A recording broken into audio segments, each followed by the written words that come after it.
This top 5 tools is a ultimate setup for DIYers and even pros, or for those who just getting into detailing. It's not that crucial to have every single of them, but if you do, you'll be prepared for anything, even starting your small or might be a big business. And some of you might say that you can achieve the same result with microfiber towels, detailer brushes, and interior cleaner.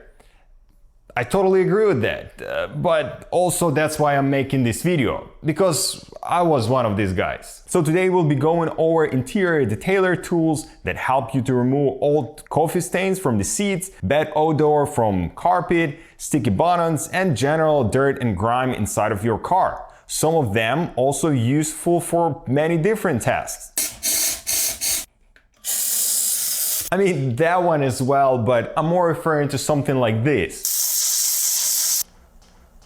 Most of those tools are generally have pretty good price, or at least acceptable. Some of them you can buy used and save quite a bit of money. For example, like this Bissell little green machine. I picked this one for $70 off the Amazon. It was in a good condition, missing one attachment, and basically original box. Beside that, it looks pretty clean and pretty brand new to me. So I think it was a steal.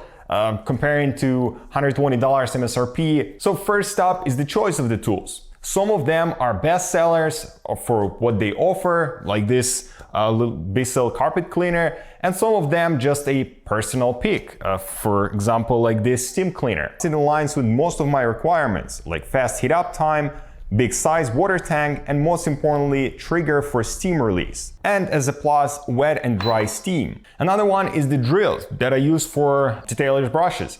Those are extremely helpful when you're trying to clean a carpet or the seat, cloth seat, and stuff like that. We'll talk about that a little bit later, but this is not really an investment, as the tool is the biggest expense. The brush is gonna cost you roughly like $20–30. It's gonna be the set with all different setup that you can clean pretty much anything.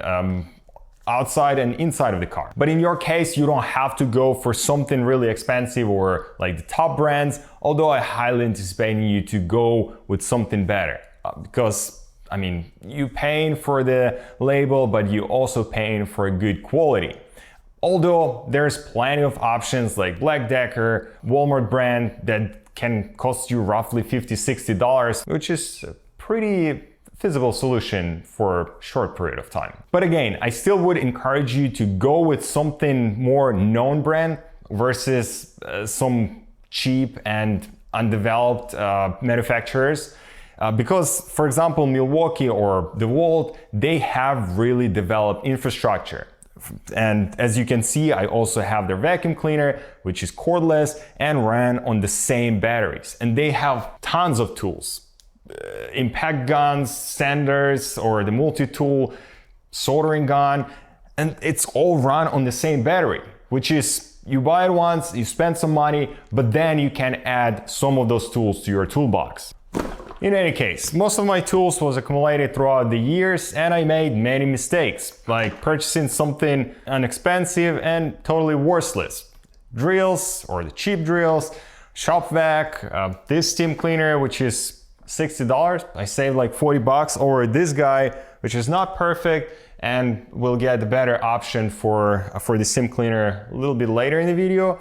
But most of those tools, if they're not a cordless, I was trying to set them up the way that I can use them inside of my van as the mobile service. I ran 2000 watt inverter inside of the van, and basically I can hook up the compressor, steam cleaner, or the steam cleaner, and same as the carpet cleaner. So all of that is pretty much mobile, and I can use all of these tools on the go. So let me get you a brief introduction and examples on utilizing all of the tools at once. And then we'll break it down and do a mini review for each of them, as well as how some of the tools can be removed from the list, since some of them are more like a luxury than necessity, although having them all is a lot easier. For this example, I will be cleaning a BMW velour floor mat. This one was sitting in the van for past couple years, and it's more like a cargo mat than a floor mat. Starting with a vacuum cleaner, self-explanatory, we're trying to remove as much sand and dirt as possible.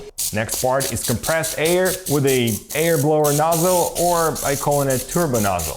This step isn't mandatory, but it helps to pick up dirt from the down of the limbs and fluff the carpet a little. There's a lot more to that tool and it's extremely helpful in some scenario, but we're gonna cover that later in the video. The next step is a steam cleaner, really powerful tool for killing bacteria, which essentially can kill a bad smell and push the dirt up. Generally, I mix in this step with a drill brush and interior or carpet cleaner. But since I'm using a Bissell carpet cleaner, I can soak the surface with a solution that I mixed it for the machine, and then hit it with the drill. And the last step is extraction. For that you can use a shop vac, or in my case this Milwaukee M12 wet and dry vacuum. But since we have a special machine for the job, we obviously use that and see how much dirt we can extract. It's not the most powerful one, but it's surely doing pretty darn well. And this is insanely good result. I probably can't even sleep on it.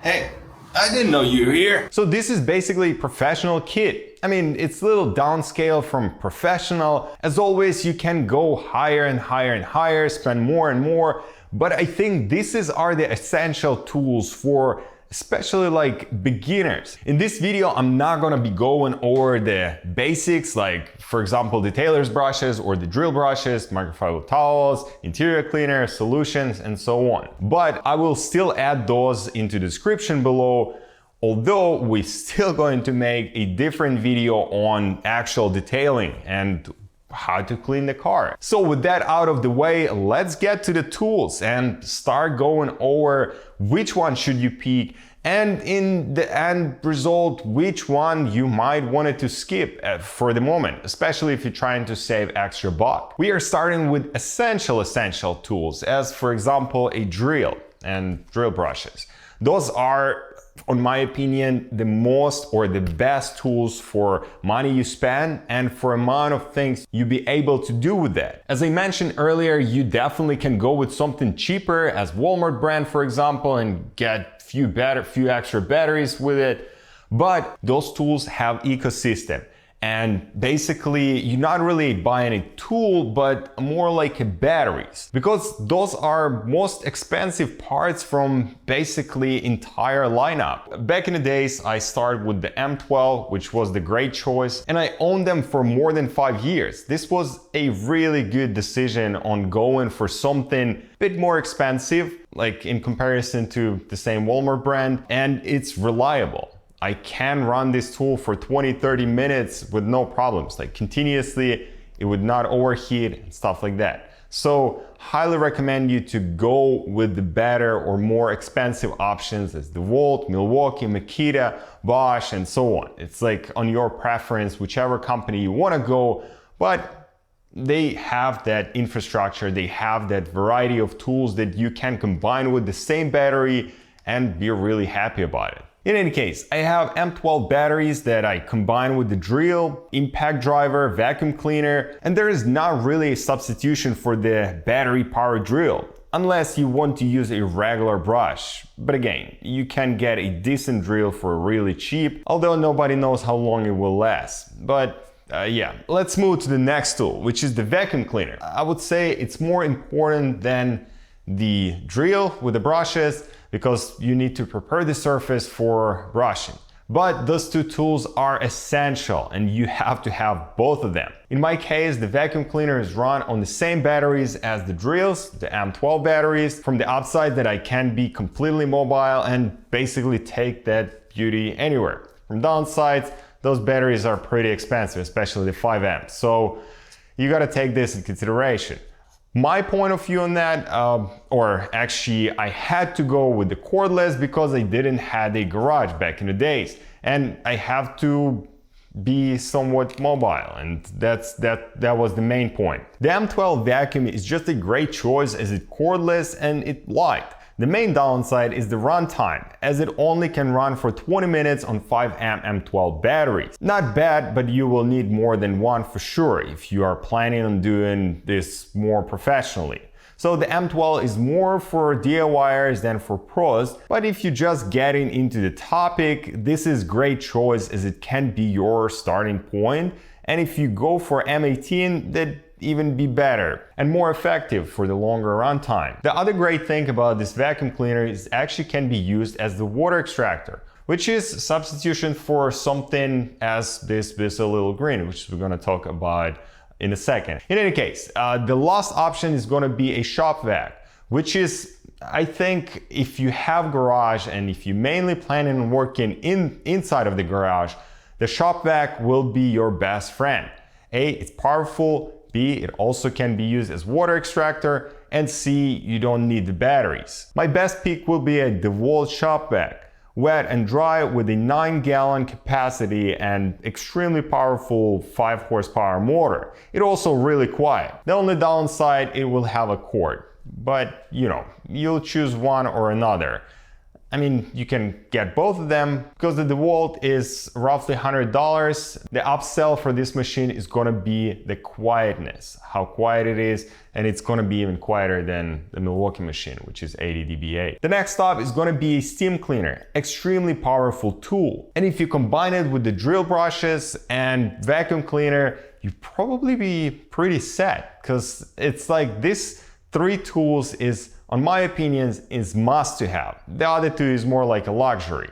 In any case, cool thing is that the steam cleaner breaks all the grime and stains and make it easy to remove after. It can be used inside the car for plastic, sticky buttons, leather seats or the mesh seats with some extra protection because the temperature is a bit too high to work it directly on the material. It also can be used outside of the car, specifically in tight jams, rims, windows, and more. The only problem is to choose a good tool. And I can't say that the Avasky is the good choice because you can't see it here and you can only see that janky small tool because I actually returned Avasky. The company just vanished from the market. So there's not going to be a support for the tool and I don't know what's going to happen in a year or so. But it's not like I'm advertising any of this machine. It's just personal pick and there's no affiliation with any of these companies. So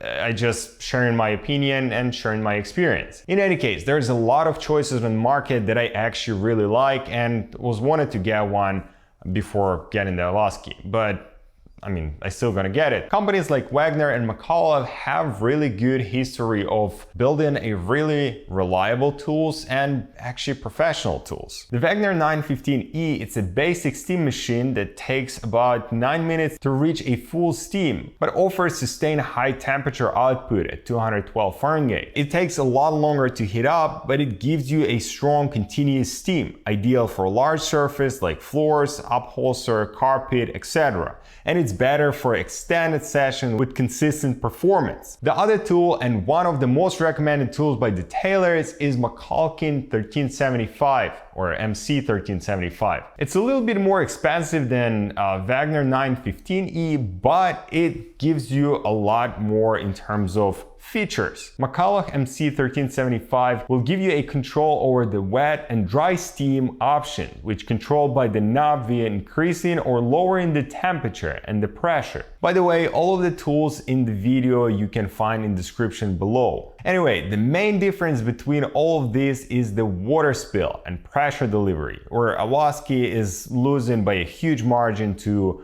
McCulloch MC 1375, which is my best pick. So yeah, McCulloch MC 1375, in my opinion, is the best tool for the reason it has every essential piece the detailers need: the trigger release, the control over the pressure, which is wet or dry steam, and last of the water spill, which is another annoying thing, especially if you sit inside of the car and trying to clean something and you got a whole bunch of water just coming out from the hose before the steam. The downside is going to be a little bit longer heat up time with a rated pressure of 48 psi, which is pretty huge. The next tool is going to be a Bissell little green machine. And if we'll be comparing this tool for the drill, vacuum cleaner and steam cleaner, like combining them together and getting the results, it's not going to beat that. Basically, we are paying here for the package and the price that you can get this machine is just pretty absurd, which is like $70 to $80 if you're buying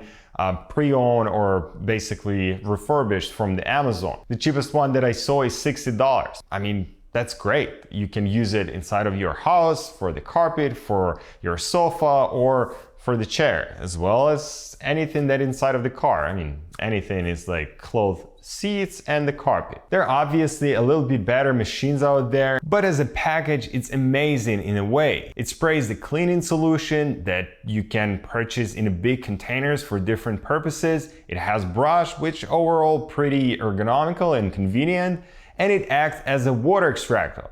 All in all, if you can get it as cheap as I did, I think it'd be a great pick. In head-to-head comparison, compare the M12 fuel vacuum cleaner and the Bissell little green. The Bissell is 50% slower.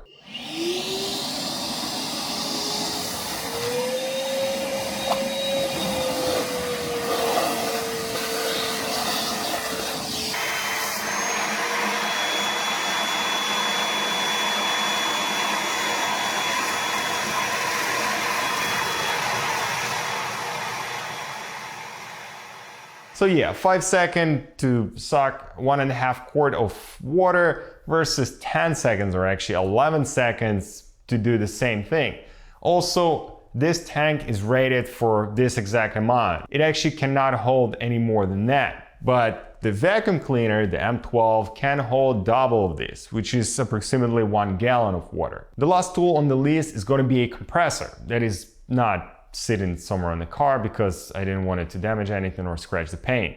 But for the moment, I would suggest you to skip that tool because it has more like specific purpose in some ways. And most of the time you can actually use the vacuum cleaner or air duster, which is we're gonna talk about in a second. It's not crucial, but in some instances, it's really nice to have. Jams and crevices, dashboard buttons. The other use is to clean the carpet surface and lift the dirt down from the limbs. Seat stitching jams to retrieve and blast out the dirt. Also dusting off the speaker grills and general dash components. But for most of this, you can use a vacuum cleaner, which makes compressor not really a desirable tool for a starters. The other thing that I use this compressor for is the airbrush, which is I use for car paint apparently, not for the miniatures. Although we're gonna be making the video on that topic pretty soon, so subscribe for that one because that one it'll be pretty interesting. I'll be restoring or like repainting and restoring my van. The other tool that I use quite often is the electric air duster. I would have never thought that it can be so useful for the car cleaning, but I'm becoming bigger and bigger fan of that tool. In conclusion, the best tool is the one that is in use. So for example, if you can't see yourself using a compressor, then don't buy it and save that extra dollar for either extra battery or might be for future upgrades. There are a lot more in terms of other machines like ozone machine, all sort of chemicals for killing the smell and mold, humidifier, etc. We might gonna cover those in the future, but as for now, those are essential in my opinion. And even if you do that as a side hustle or just for personal use, this is a good start. And those tools can be extremely helpful in day-to-day tasks. So this is it for today. I hope you did like the video and it was helpful for you. If so, make sure to put the thumbs up button there, subscribe. Also, leave me a comment. I do post automotive news weekly, or trying to, as far as my day job allowing me to. I also do car reviews as well as car related topics, and BMW is one of my passions and a lot of stuff is related to it. In any case, I'll see you in the next one.